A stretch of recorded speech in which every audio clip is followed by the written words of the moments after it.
The UK's National Crime Agency, the NCA, has discovered a drug-running crime ring worth billions of dollars. 3 Dutch men have been convicted for their roles in supplying up to $2.5 billion worth of drugs to organized crime groups across the UK, get this, using a fleet of fake ambulances. And they didn't stop there with the fake ambulances, Jose. They had fake passengers, fake patients in the back lying on the stretcher. They had fake drivers. These were all smugglers. They had the uniforms. They really had it down to a T. So they went all out. Now, I'm not applauding these guys because at the end of the day, they are drug dealers and they're ruining people's lives. But you do have to sit back and admire the creativity here. The amount of detail that they went down, they went through. It's unbelievable. The fake ambulance company, they're based out of Hoofddorp, North Holland.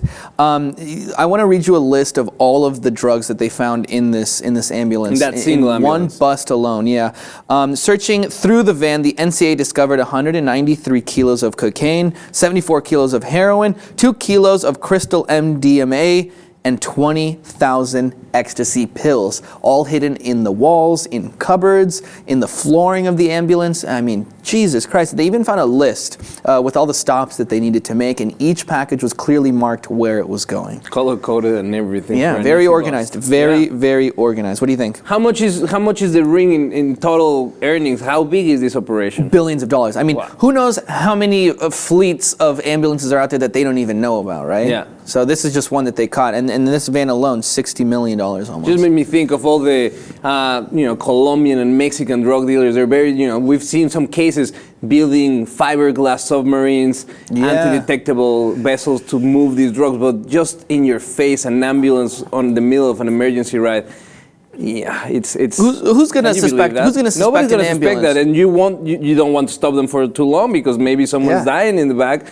Dying to party and make some big money out of all those drugs. That's what is going on. Oh man, we did a story not long ago about the Heinekens going into Saudi Arabia, cans of Pepsi, but then they realized that was just a facade. Yeah, and it was actually Heinekens. God forbid you should drink a beer. Ooh. It's part of the prohibition. Whenever there's a prohibition and there's a black market, and whenever there's a black market, they will try to outsmart security. They will outsmart the law, and this is the effort. This is very, very thought out effort to deceive the borders and be able to traffic. Yeah, you want to see a picture of the mastermind? His name is Olaf Schoen. He's 38. There he is eating a graham cracker.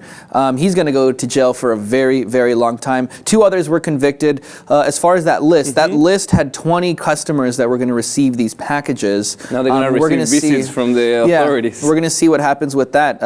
But very interesting nonetheless, the way that these drug dealers are going about making their deliveries. Not surprising, I guess, for a lot of people that it's coming out of the Netherlands of all places too, right? So fake ambulance, who would have thought?